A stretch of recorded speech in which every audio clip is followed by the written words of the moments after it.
사실 요 본문이 뭐냐면 13절 우리가 축도하잖아요. 축도. 지금은 우리 주 예수 그리스도의 은혜와 우리 아버지 하나님의 무한한 사랑하심과 성령님의 교통하심 역사가 여러분과 함께 있기 원합니다 하는 축복하는 내용이 바로 요 본문 근거예요. 물론 동일한 본문들이 유사 본문들이 다른 곳에 있기도 합니다만은 그러니까 우리가 하나도 성경에 근거하지 않은 허투루 된 것이 없다라는 거예요.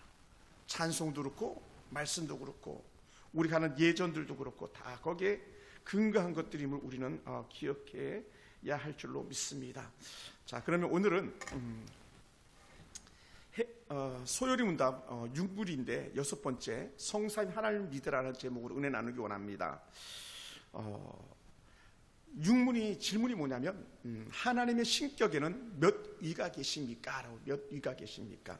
답은 뭐냐면 하나님의 신격에는 성부, 성자, 성신 3위가 계십니다. 뭐 성부, 성자, 성신 다른 말로 성령 이렇게 말씀할 수 있는 거예요. 이 3위의 한 하나님이며 본질이 동일하시고 권능과 영광이 동등합니다. 같다라는 거예요. 이게 사실은 너무 중요한 본문인데 너무 말하기가 어렵고 또 이해하기도 어려워요. 저도 오늘 이걸 가지고 엄청나게 씨름을 많이 했습니다. 또 보고 정리하고 또 정리하고 또 정리하고 또 반복적으로 보고 또 다시 정리하고 또 찾아보고 했는데 쉽지 않은 내용들인데 딱딱하지 않았으면 좋겠고 좀 쉽게 이해하도록 했으면 좋겠습니다. 성삼위 성도들 위한 그 삼일체 개혁주의 관점에서 우리가 기본적으로 찾아본다면 성부와 성자와 성령이라는 단위는 세 위격으로 존재한다고 말해요. 세 위격으로 존재한다. 위격은요 우리에게도 인간은 한 사람에게 한 위가 있어요. 한 격이 있어요. 펄싱이라고 하는 그런 단어인데 한 단어가 있어요. 좀 더 제가 뒤에 가서 좀 더 쉽게 설명할게요. 그러나 하나님에게는 한 분이시면서 위가 세 개가 있다 해서 성삼위라고 말해. 세 개의 위, 세 개의 펄싱이 있다라고 말해요. 예.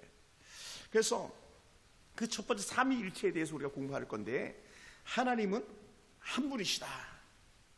할렐루야. 하나님은 한 분이시다. 예. 이게 대전제예요. 하나님은 한 분이시다. 이거는 그냥 우리가 그냥 지어낸 말이 아니에요. 어떻게 해요? 다 근거는 뭐다? 성경이다. 성경. 한번 찾아볼까요? 신명기 6장 4절. 신명기 6장 4절이에요.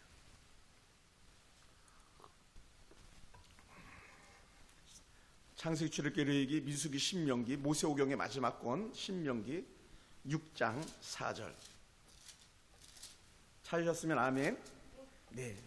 한번 같이 한번 읽어볼까요? 이런 거 막 줄거나도 좋아요. 그럼 나중에 성경 볼 때 좀 더 이해가 될 수 있어요. 여러분이 아주 익숙한 본문이 되는 거예요. 6장 4절 신명기 6장 4절. 네, 같이 한번 볼까요? 6장 4절 다 같이 시작. 이스라엘아 들으라 우리 하나님 여호와는 오직 유일한 여호와이시니. 요 이제 6장 4절부터 6장 8절까지 갔다가 흔히 별명을 붙였는데 레마라 이렇게 붙여요. 레마. 이스라엘 백성에게 들으라 이스라엘, listen to 이스라엘 해가지고 레마. 너희는 이것을 듣고 행하라 해서 적용하라는 거였거든요. 그 중에 첫 번째 나오는 게 뭐냐면 우리 하나님은 유일하신 하나님이다. 그래서 우리는 흔히 이런 단어 많이 들어보지 않았어요? 유일신사상, 그죠? 유일신사상. 하나님은 한 분이시다. 유일신사상. 그래서 성경은요 하나님은 오직 한 분이신 것을 우리에게 말해주고 있어요.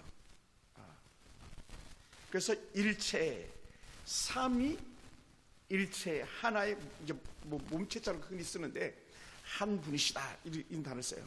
그러면서 그 삼위란 말이냐? 그것은 성부 하나님과 성자 하나님과 성령 하나님이 이제 각기 위격으로 존재하신다. 왜 이걸 굳이 이렇게 분류되어 있냐 했더니 각 위마다 하시는 일이 달라요. 한 분이신데 성부 하나님이 하시는 일이 다르고 성자 하나님이 하시는 일이 다르고 성령 하나님이 하시는 일이 달라요. 한번 질문해 볼까요? 우리 하나님 예수 그리스도도 하나님의 아니에요. 하나님이죠. 성령님도 하나님의 아니에요. 하나님. 그러니까 우리가 가파다 할 때 아버지 하나님만이 하나님이 아니고 예수님도 하나님, 성령님도 하나님, 성부 하나님, 당연히 하나님, 이렇게 우리가 표현을 하는 거예요. 그래서 이 세 분이 하나인데, 그런데 각기 하시는 사역이 달랐다는 거예요. 위격에 따라서, 위에 따라서. 그러면 성부 하나님 하시는 일은 뭐냐? 창조와 섭리를 주관하시는 분이야. 모든 것을 운영하시는 섭리의 주관자인 거예요. 물론 이 창조에 성부 하나님이 전적으로 하신 것만이 아니라 함께 성부와 성령도 함께, 성자와 성령이 함께 동역하신 거예요. 그래서 천지 창조의 창세기 1장 1절 이후로 쭉 읽다 보면은 함께 우리가 우리의 형상을 따라 이렇게 표현들이 나와요. 따로 창조는 하나님이 하신 거지만 더불어서 예수님과 성령님이 함께 하셨다. 할렐루야. 그래서 흔히 말할 때에 창조의 섭리를 주관하시는 그런 걸 얘기할 때는 또 섭리, 운영에 대해서 섭리죠. 그걸 갖다 이제 말하는 건데, 그 주관하시는 분은 누구냐? 하나님이시다. 성부 하나님이시다. 그리고 성자 예수님은요, 당연히 성자 예수님은 이 땅에 우리를 구원하기 위해서 오신 하나님이시다. 그러니까 예수님이 오시지 않으면 우리에게는 구원이 없는 거예요. 근데 하나님께서 성자 예수님 이 땅에 보내주셨죠. 그 갖다 이제 뭐 조리적 신학으로 뭐 발출됐다 뭐 이런 단어를 써요. 하나님으로부터 나왔다 해서 발출 뭐 이런 단어를, 어려운 단어를 쓰는데, 그냥 성자 예수님은 우리에게 오셔서 우리를 구원하시는 그런 분이시다. 이걸 갖다 참고로 본다면요, 우리는 요한복음을 보면 아주 쉽게 잘 설명되어 있어요. 그러니까 요한복음을 보면은 인자로 오신 예수님에 대해서 또 성자로 오신 예수님에 대해서 아주 적나라하게 잘 요약해 나왔기 때문에 요한복음을 보면 우리가 아주 하나님에 대한 이해가 쉽고 예수님에 대한 이해가 쉽고 성령님에 대한 이해가 쉬워요. 그래서 새 가족들에게 제일 먼저 권하는 책이 뭐냐면 사실은 요한복음이에요. 요한복음을 읽어보세요, 이렇게 말해요. 왜냐하면 요한복음을 읽으면서 쉽게 하나님 어떤 분인가를 딱 알기 쉬운 거예요. 그리고 좀 더 디테일하게 세부적으로 더 하나님에 대해서 더 알고 싶으면 분량이 가장 많은 사복음서 중에 뭐가 책 내용이 제일 많을까요? 물론 마태복음 28장까지 있어요. 마가복음 16장까지 있고 누가복음 24장까지 있어요. 요한복음 21장까지 있어요. 그런데 분량으로서는 누가복음이 제일 길어요. 그것도 모자라가지고 누가복음 24장까지 있지만 분량이 제일 많고 절수도 막 제일 많은 게 누가복음인 거예요. 근데 그것도 모자라가지고 2편을 쓰잖아요. 누가복음 2편이 뭐예요, 집사님? 혹시 아세요? 2편이 있죠. 그렇지, 사도행전. 네, 성령행전의 표현, 사도행전. 사도행전을 흔히 말하는 누가행전이라고 그러기도 해요. 성령행전, 누가행전. 그러니까는 그만큼 누가복음은 하나님이 하신 사역, 예수님이 하신 사역을 더 적나라하게 많이 하다못해 병 고치는 것도요, 누가는요 꼼꼼하게 더 세부적으로 그렇게 했어요. 왜 그랬을까? 누가는요 똑똑한 사람이었어요. 의사니까 의사. 의사들은요, 저도 의사 집사님이 이제 지금은 장로님이신데 같이 사역해봤지만 얼마나 꼼꼼한지 몰라요.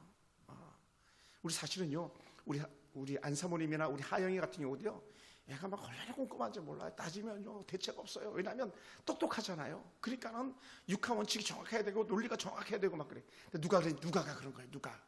그러니까 분문이 많아요. 그래서 예수님이 하신 사역들을 더 잘 알기를 원한다면 누가복음, 성령이 더 사역하신 걸 더 잘 알고 싶다면 사도행전을 읽어보면 돼요. 사도행전은 성령의 폭발적 역사를 말하고 있는 거잖아요. 그 대표적인 것 중에 하나가 뭡니까? 오수절 마가의 다락방에 일어났던 성령의 불같은 역사. 거기서 스타트, 시작되어진 그 성령 역사가. 이제 성자 예수님 이 땅에 우리를 구원하시기 오셨었고, 이 부분에 좀 더 세부적으로 쉽게 알려면 요한복음 1장 1절부터 14절까지를 읽어보면 좀 더 쉽죠. 그리고 또 이제 성령 하나님은 우리 안에 거하시면서 우리를 거룩하게 하시는 분, 우리를 인도하시는 분, 우리를 돕는 분, 헬퍼라고 말할 수 있는, 또 그냥 그 파라크레토스라 그래가지고 우리를 돕기 위해서 계시는 그런 분. 그래서 우리를 대변해 주시는 분, 이런 분이 이제 성령님이죠. 그러니까 우리 흔히 말하자 변호사 역할을 하는 분이 누구다? 성령님이다. 그래서 우리에게 대언자를 보내준다는데 그 대언자가 누구냐? 바로 이 성령 하나님이신 거예요. 그래서 우리가 죄를 지으면 누가 슬퍼한다? 내 안에 계신 성령님 슬퍼한다는 거예요. 그럼 우리의 갈 길을 누가 지도해 주신다? 성령이. 따라해보세요. 예수 믿으면 예수의 영이 우리 가운데 임합니다. 할렐루야. 우리 믿음 안에서 역사하는 거예요. 예수 그리스도를 믿는 순간 하나님의 성령 역사가 우리가 일어나기 시작하는 거예요. 그래서 하나님께서 우리에게 갈 길을 보여주시되 무엇을 가장 먼저 알게 하시냐면, 예를 들어서 예수 그리스도가 우리의 구세주임을 알게 하시는 거예요. 누가 하는 역할이다? 성령이 우리의 가운데 역사하시는 것이죠. 그래서 성부, 성자, 성령이 각각 한 위로 존재하는 거예요. 개별적으로 존재하시는 거예요. 그런데 이분이 한 하나님으로 존재하고 계시다. 특별한 은혜입니다. 그래서 우리가 이제 이렇게 표현하면 돼요. 내 자체가 이제 저는 심지웅이잖아요. 심지웅. 나는 본질적으로 말하면 우리가 심지웅이지만 만약에 위격으로 얘기하면 나는 한 위밖에 없어요. 근데 우리 하나님의 본질은 한 일체로 존재하지만 위격은 세 개로 존재한다는 걸 우리가 기억하시기 바랍니다. 왜 제가 이걸 이렇게 조르신학을 이렇게 갑자기 학예로 결단했었냐면요, 세 가지들을 오면 거의 이단들이 오다시피 한다고 저는 여겨졌어요. 최근에 그랬어요. 작년에도 그랬잖아요. 왜 그러냐? 이 성삼위 하나님에 대해서 잘못되게 아니까 사람들이 막 다 비틀거리고 넘어지는 거거든요. 막 이만희가 내가 하나님이다 막 그래도 거기에 막 사람들이 끌려가고 막 그러는 거예요. 하나님에 대한 지식이 부족하니까, 성경적 지식이 부족하니까. 여러분, 지금 세대가 얼마나 더럽고 추악한 세대라고 우리가 흔히 얘기할 수 있냐면요, 제가 정치를 얘기하기 위해서 얘기하는 게 아니에요. 우리나라에 지금 무당 숫자가요, 목사님 숫자보다 많대요. 이해 안 되죠? 무당 숫자가 목회자 숫자보다 더 많다는 거예요. 근데 정말 그러니까 생각해 보면요, 제가 이렇게 교회를 이렇게 다니면서, 외부를 다니면서 현수막을 보면요, 무당들에 대한 현수막이요 얼마나 많이 걸려 있는지 몰라요. 그러면서 이런 무당들이 많이 있더라고요. 갓 신내린 무당, 막 이제 신기가 들어간 무당이라 하면서 현수막 그런 것도 아주 비일비재하게 있더라고요. 또 하나는 뭐냐면, 세상에 이게 증명이 되는 거예요. 증명이 되는 거. 그러니까 얼마나 이 악한 세대의 악한 사단 역사가 심하냐면요, 세상에 국회에서 청문회를 하는데 무당이 와서 증인을 서더라고요. 무당이 와서. 그러니까 국회의원들이 무당을 불러다가 증언대에 세우더라고요. 왜 그러냐 그랬더니 어떤 사람이 와가지고 자기에게 이렇게 자기가 누구에 대해서 막 조사해서 알려달라고 그랬다는 거예요. 좀 예견해 달라고 막 그랬다는 거예요, 무당이. 그래서 나와서 그걸 증언하더라고요. 사실 제가 장례 치렀던 무당 중에 하나, 박충이라는 무당이 있는데, 이분은 이제 충주에 있는 절의 무당인데, 절도 가지고 있는 무당이었는데, 남자 박수 무당이었어요. 근데 국회의원들이 돈을 그렇게 싸잡아가지고 한다는 거예요. 돈을 그렇게 싸잡아가지고. 막 얼굴도 얼마나 흉악한지 몰라요. 막 인상 자체가 얼마나 더럽게 말하면서 아주 그냥 정말 더러워요. 근데 이 사람 예수 믿었잖아요. 그래서 얘기를 한 거예요. 제가 여러 번 충주 가서 예배를 드렸거든요. 절에 가서 예배를 드렸거든요. 얘기하는 거예요. 많은 사람들이 국회의원 선거 때나 대통령 선거 때나 되면 자기가 온다는 거예요. 좀 봐달라고. 내가 되겠냐 안 되겠냐, 누굴 써야 되겠냐, 막 이런 거를. 그러니까 오늘요, 이 악한 세대가 더 그런 거예요. 그러면서 어떻게 돼? 반대로 교회는 수시히 핍박하는 그런 상황이라는 거죠. 왜? 진리와 비진리가 대척하고 있는, 여러분, 수많은 이단들이 얼마나 득세를 하고 있습니까? 이럴 때 우리가 하나님에 대해서 온전히 알지 못하면 우리도 똑같이 넘어지기 십상이라는 거예요. 그래서 말씀 가운데 있어야 되는 줄 믿습니다.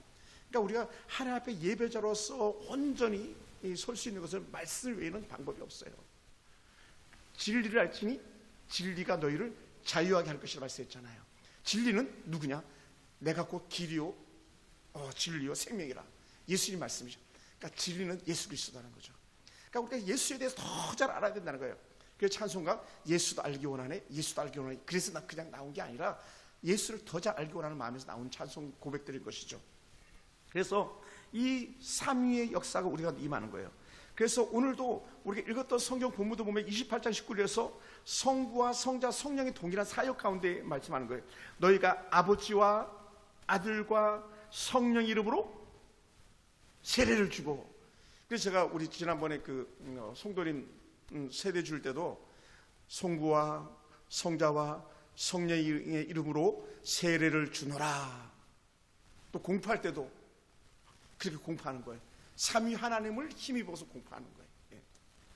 네. 그래서 성부는 구원의 계획을 세우고 성자는 하나님께 세우신 구원의 계획의 실천 와서 우리를 위해서 희생하시는 거죠.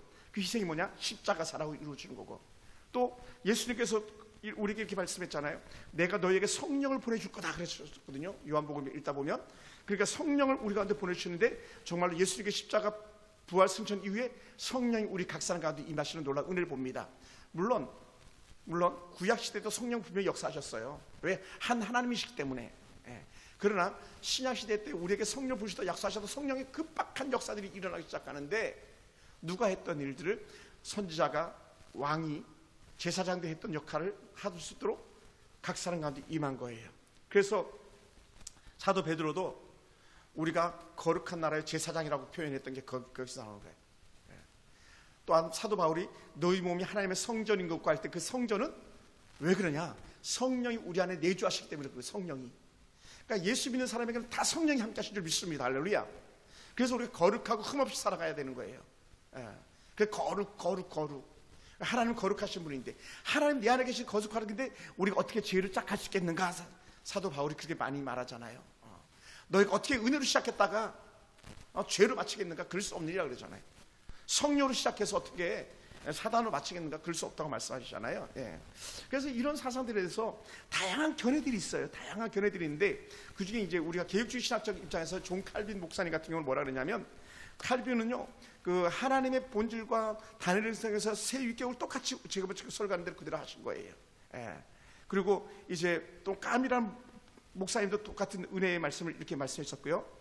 헤르만 바빙크라는 분이 계신데, 이 헤르만 바빙크 역시 마찬가지 개혁주의 입장에서 네덜란드 화란의 개혁주의 신학자인데, 이분이 교회 신학을 체계적으로 더 집대성한 그런 아주 훌륭한 목사님이세요.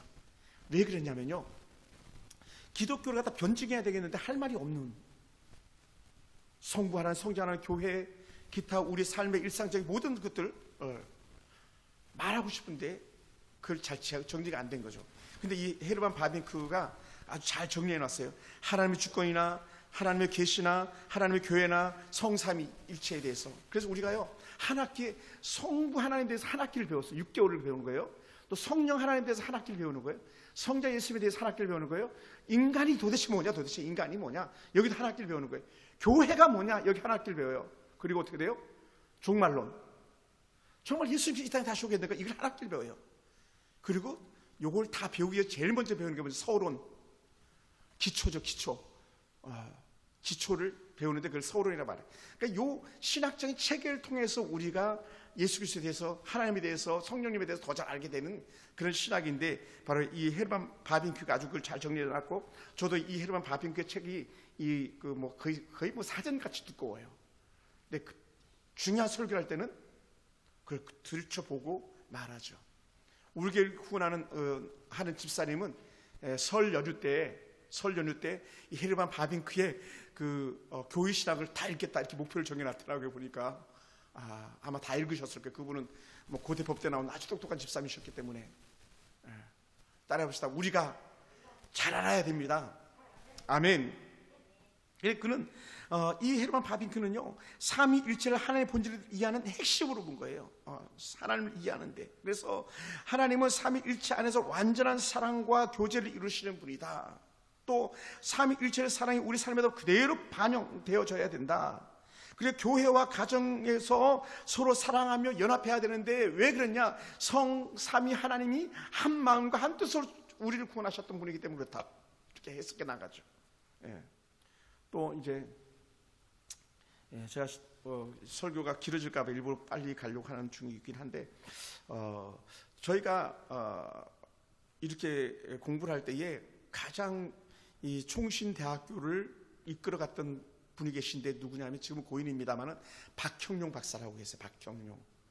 아마 들어보셨는지 모르겠어요. 박형룡 한번 검색해 보세요. 아주 귀한 분이세요.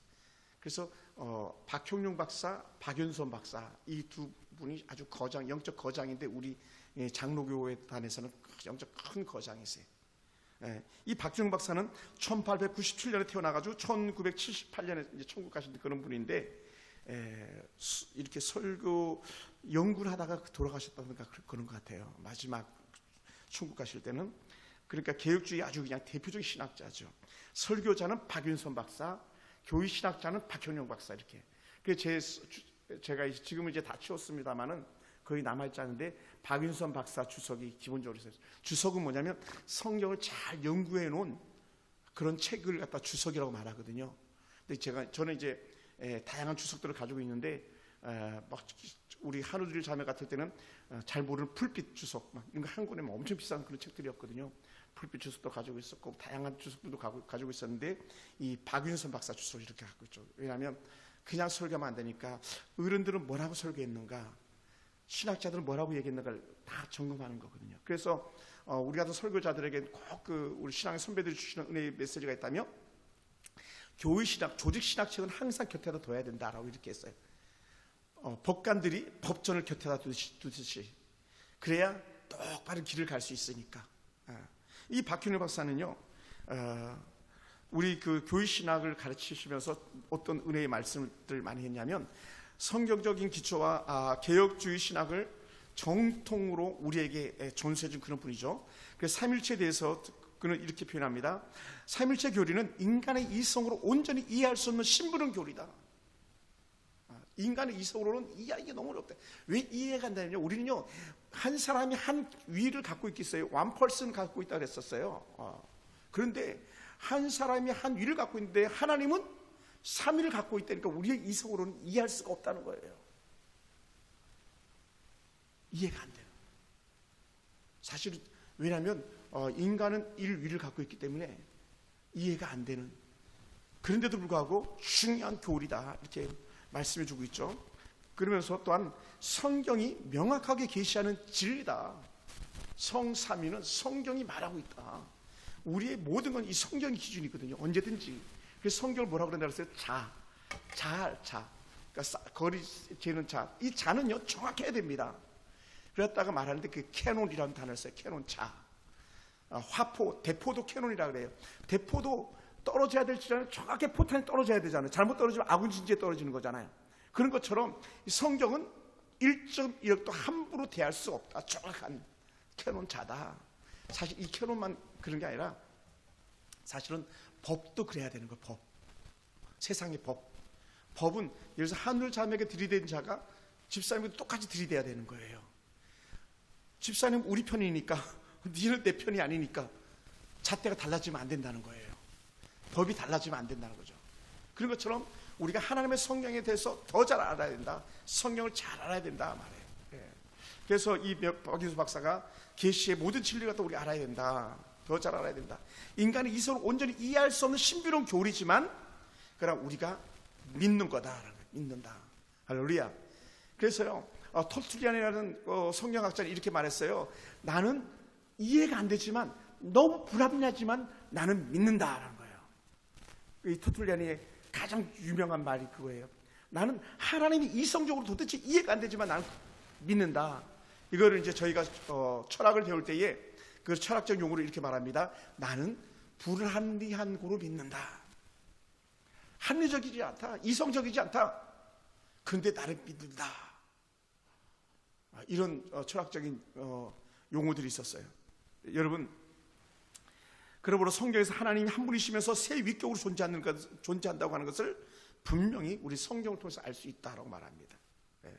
그래서 그 근거로서 이 박형룡 박사도 똑같이 신명기 6장 4절, 레마에 나오는 신명기 6장 4절을 썼던 거예요. 이스라엘아 들으라, 우리 하나님 여호와는 오직 유일한 여호와시니. 또 금방 우리가 읽었던 본문, 아버지와 아들과 성령의 이름으로 세례를 주고, 또 우리가 읽었던 고린도후서 13장 13절에 주 예수 그리스도의 은혜와 하나님의 사랑과 성령의 교통하심, 이걸 우리 근거로 말씀을 들이대는 거예요. 여러분, 요한복음 1장 1절을 보면 이렇게 말씀합니다. 창세기 1장 1절과 거의 비슷하게 나가는 문맥인데 뭐라 그랬냐면 태초에 말씀이 계시리라. 창세기 1장 1절은 창세기 1장 1절 뭐라고 나오죠? 태초에 하나님이 그렇지 천지를 창조하시리라. 이건 큰 선언이거든요. 근데 구약에서는 이 창세기 1장 1절에 대한 선언처럼 신약에서는 요한복음 1장 1절에서 태초에 말씀이 계시니라. 이 말씀은 성부와 성자 성령을 지칭하는 그런 말씀인 것이죠. 이 말씀이 하나님과 함께 계셨으니 이 말씀은 곧 하나님이시라. 할렐루야. 사실은 우리가 이해하기가 쉽지 않은 그런 내용들입니다. 또한 예수님께서 뭐라고 그렇게 기도하셨냐면요, 요한복음 14장 16절부터 17절에 보면 내가 아버지께 구하겠으니 그가 또 다른 보혜사를 너에게 주사. 보혜사, 아까 말했던 파라클레토스, 성령, 변호사 이런 단어를 쓴다 그랬잖아요. 내가 또 다른 보혜사를 너에게 주사 영원토록 너희와 함께 있게 하리니 그는 진리의 영이라. 진리의 영 하면은 누구다? 성령이다. 성령. 할렐루야. 그러면 진리는 뭐다? 진리는 뭐예요? 진리. 예수 그리스도. 그럼 진리의 영이니까 누구다? 성령이다. 이렇게 나가는 거예요. 할렐루야. 성령이다. 그래서 이 성령이 오신 거죠. 왜 그랬냐면 요한복음 14장 16절부터 17절 약속하셨잖아요. 내가 아버지께 구하겠으니, 성부 하나님께 구하겠으니 그가 또 다른 보혜사를 너에게 주사. 뭐라고요? 보혜사 성령을 보내주시는 분 누구냐? 성부 하나님이라는 거죠.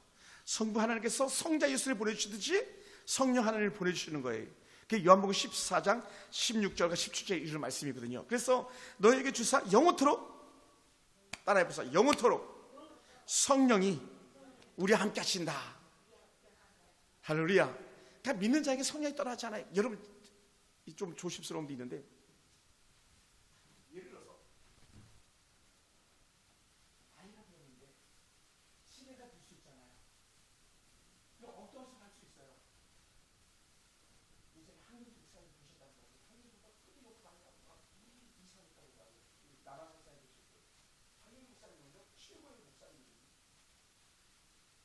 그런 사람들이 가끔 이런 질문 하는 거예요. 나이 드시면 엉뚱한 말 하니까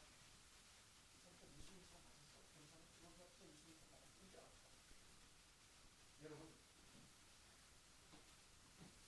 우리가 절대적으로 잊어서는 안 되는 게 뭐냐면 하나님께서 택한 백성을 잃어버리지 않는다는 거예요. 할렐루야. 하나님은 우리를 잃어버리지 않는 분이에요. 하나님의 성령은요 우리를 떠나지 않는 분이에요. 때로 우리가 성령을 근심하고 성령을 절망케 하고 탄식하게 하지만 성령이 우리를 떠나지 않는다. 다른 말로 하면 우리의 구원은 빼앗길 수 없다. 중요한 걸 말하는 거예요.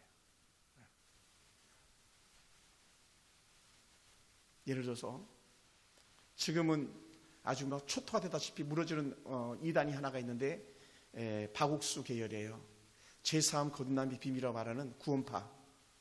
아주 이 구원파가요 1980년대 90년대 아주 힘들게 했어요. 한국교회를.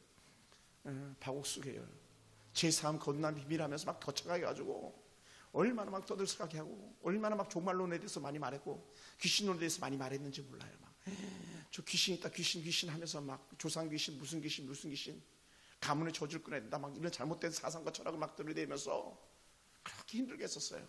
그러다 나온 게 뭐냐면 1992년 10월 28일 다밀선교회와 짝했던 종말론이 났던 거죠. 이장님, 박옥수, 또 아주 악한 땅끝 예수전도 이름이 갑자기 생각이 안 나요. 이초석. 지금 이제 장충체육관에서 막 그들은 아마 모임을 하고 있을 것 같은 이초석 같은 경우는. 여러분, 우리는 구원의 문제에 대해서 흔들리면 안 된다는 거예요. 여러분, 왜 그들이 문제가 됐는가? 10월 28일 날짜를 꼽아놨던 거예요. 그러면 상식적으로 봐요. 세계적인 날짜가요, 시간이 다 하나입니까? 다릅니까? 우리가 생각하는 물리적 시간으로는 다 다르잖아요. 미국은요 한국보다 시간이 훨씬 늦어요. 그 다음에 아시아 쪽은 우리보다 시간이 빨라요. 우리만 오늘 예를 들어서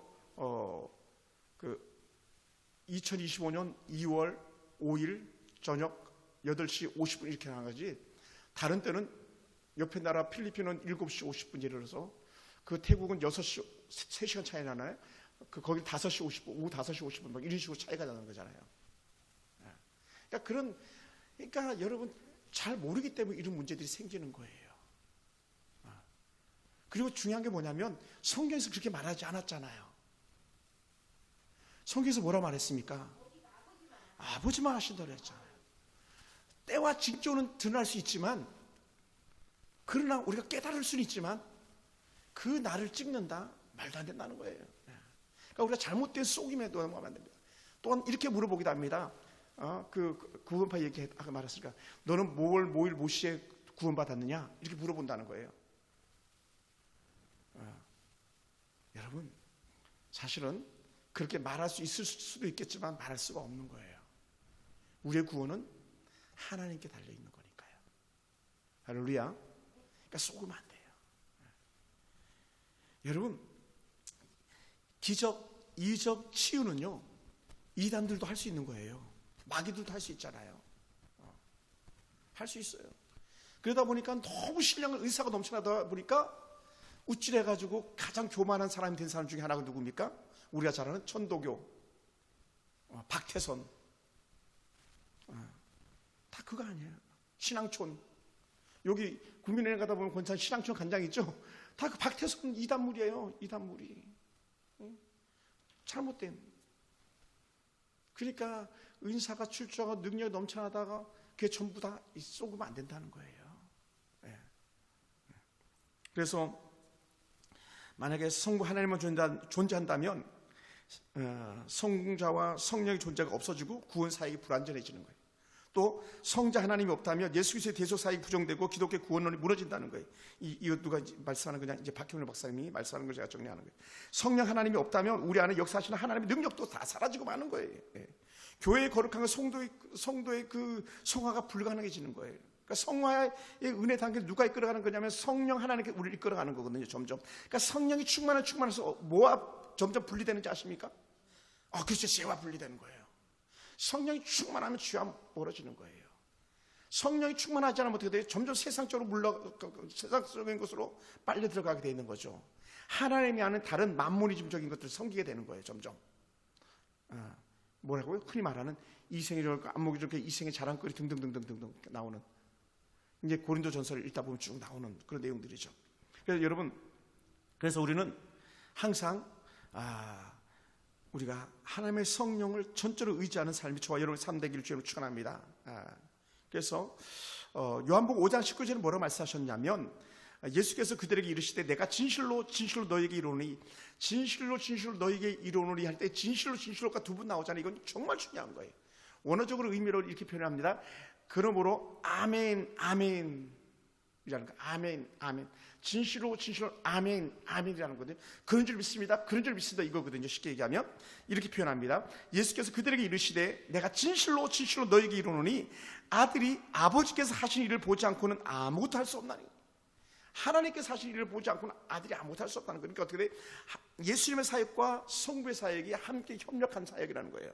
또 요한복음 16장 13절 14절에서는 진리의 성령이 오시면 그가 너희를 모든 진리 가운데로 인도하실 것이다. 뭐라고? 진리의 성령이 오시면 우리를 인도한다. 우리를 구원의 길로 인도하셨던 예수님께서 우리가 믿음으로 받을 때 그때 성령이 우리를 또한 이끌어 가신다라고 말씀하고 있어요. 그래서 우리는 다시 한번 정리합니다. 성부는요 우리의 구원을 계획한다. 다시 말하면 하나님께서 창세기 3장 이미 우리에게 말씀해 주셨던 거예요. 3장 17절에서요 우리에게 구원의 놀라운 은혜를 갖다 허락하신 거예요. 내가 반드시 너희를 구원하겠다고 해서 우리에게 말씀을 주셨었거든요. 그리고 더 나아가서 성자 예수님은 우리의 구원의 계획을 완전히 이루시는 분이에요. 그 근거는 뭐냐면 우리가 흔히 말하는 아주 성경을 갖다가 정말 한 줄로 딱 얘기하라 그러면 요한복음 3장 16절을 들으면 되는 거예요. 하나님이 세상을 이처럼 살아가사 독생자를 주셨으니 이는 누구든지 믿으면 멸망치 않고 영생을 얻게 할 것이다 라는 거예요. 사실 성경에서 그걸 말하고 싶었던 거예요. 예수를 믿으면 멸망치 않고 영생을 얻게 할 것이다.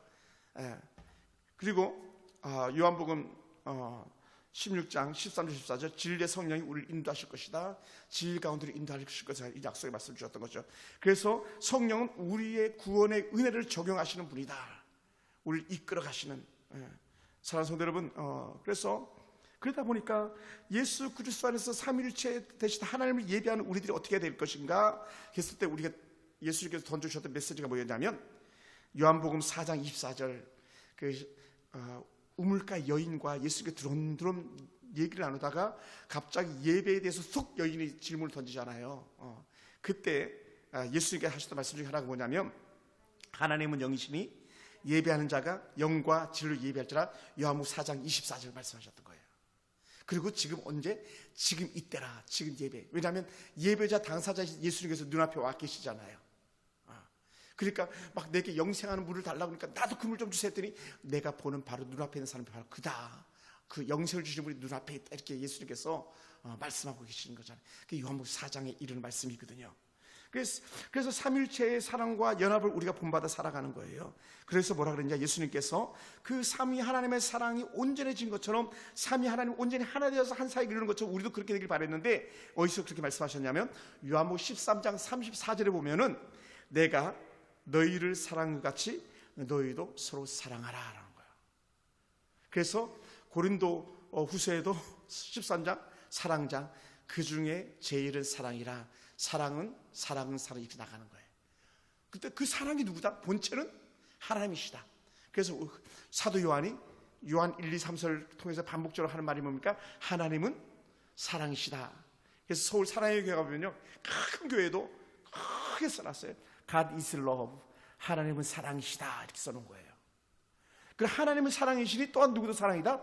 우리도 사랑이라는 거예요. 그래서 형제가 사랑으로 연합되어지는 거예요. 그래서 시편에 나오는 고백인데 형제가 연합하여 동거하면 어찌 그리 아름다운가 했을 때에 그 연합하여 동거하는 사람들이 가지고 있는 특징은 뭐냐? 사랑이라는 거죠. 사랑. 할렐루야. 예.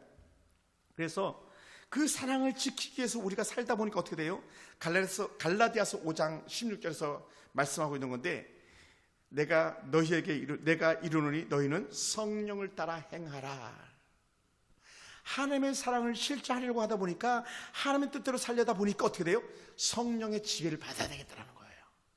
성령의 지배. 성령에 따라서 우리가 이끌림 받는 거예요. 그리고 우리가 읽었던 마지막 성경 본문 중에 하나 고린도후서 13장 13절 주 예수 그리스도의 은혜와 하나님의 사랑과 성령의 교통하심의 은혜가 너희 무리에게 있을지어다. 그래서 온 세계 모든 교회들의 그 마지막 예배 중에 축도는 그 바로 성령 하나님에 대한 축도로 예배를 마치는 거예요. 그 표현들이 다양하지만 그러나 그 근거는 언제든지 고린도후서 13장 13절이다. 물론 다른 유사 본문도 있습니다만은 현재는 그렇습니다. 그래서 우리가 이 하나님의 안에서 이 삼위일체 교울이 삼위 하나님을 믿어야 됩니다고 하는 제6문의 답에 대해서 우리가 그럼 어떻게 해야 될 것이냐? 첫째, 하나님을 경배하라는 거예요. 할렐루야. 하나님을 경배하라. 그리고 사랑으로 우리가 연합하라. 왜냐하면 그 사랑의 본체로 예수님께서 이 땅에 오셨기 때문에. 그리고 세 번째는 성령의 온전한 인도하심에 따라서 하나님의 사역에 이제는 동참하라. 그래서 뭐라고 말씀했습니까? 아까 얘기했던 마태복음 28장 19절에 아버지와 아들과 성령 이름으로 세례를 주고, 그게 뭡니까? 성령으로 세례를 준다는 것은 하나님의 자녀로서 불러들인다는 거거든요. 빼앗긴 악한 사단에게 내어주었던 영혼들을 되찾아오는 거거든요. 왜냐하면 그러기 위해서 예수님께서 이 땅에 오셨으니까. 그래서 그 사역을 우리가 이뤄가는 거예요. 그래서 세 번째가 어떻게 돼요? 우리가 하나님의 사역에 동참하라. 이걸 이렇게도 말할 수 있어요. 주의 교회 사역에 동참하라. 주의 교회들의 연합 사역에 동참하라. 이렇게 나가는 거예요. 할렐루야. 그럼 사랑하는 성도 여러분, 우리가 성부를 아버지 하나님으로 섬기고 성자 예수님 우리가 믿고 따르면서 성령의 인도하심을 받는다면 우리는 참 좋은 그리스도인이 될 수 있는 줄 믿습니다. 이렇게 말할 수 있어요. 당신은 믿음이 좋으시군요. 이렇게 말할 수 있어요. 그래서 우리는 삼일체는 우리의 그 지식을 뛰어넘는 신비지만 우리는 그것을 이해하지 못하지만 때로는 이해하지 못하죠. 그것을 진리로 받아들인다는 것. 그리고 여전히 우리 하나님은 창조주로서 우리가 예수 그리스도에서 구원받았음과 아울러서 지금 내가 성령의 인도하심을 받고 있음을 날마다 믿음으로 받아들인다면 우리 좋은 성도들이 될 줄 믿습니다. 그래서 우리는 삼일째 하나님을 예배하고 삼일째 하나님을 사랑하면서 그분의 뜻에 따라 살아간다면 우리는 이렇게 말해요. 제가 청년 때 참 좋아했던 영어 단어인데 리얼리, 진실한, 리얼리 크리스찬이라고 말하는 거예요. 그래서 제가 우리 그 신학교 다닐 때 전철 타고 학교를 늘 통학했기 때문에 막 전도하면서 외국인들 막 얘기하기 때문에 you're really Christian? 이렇게 물어보죠. 나는 예수 믿는 사람이 할 때 한 단계 더 퉁 물어보는 거예요. 정말 당신 신실한 그리스도인입니까? 이렇게 물어보는 거예요.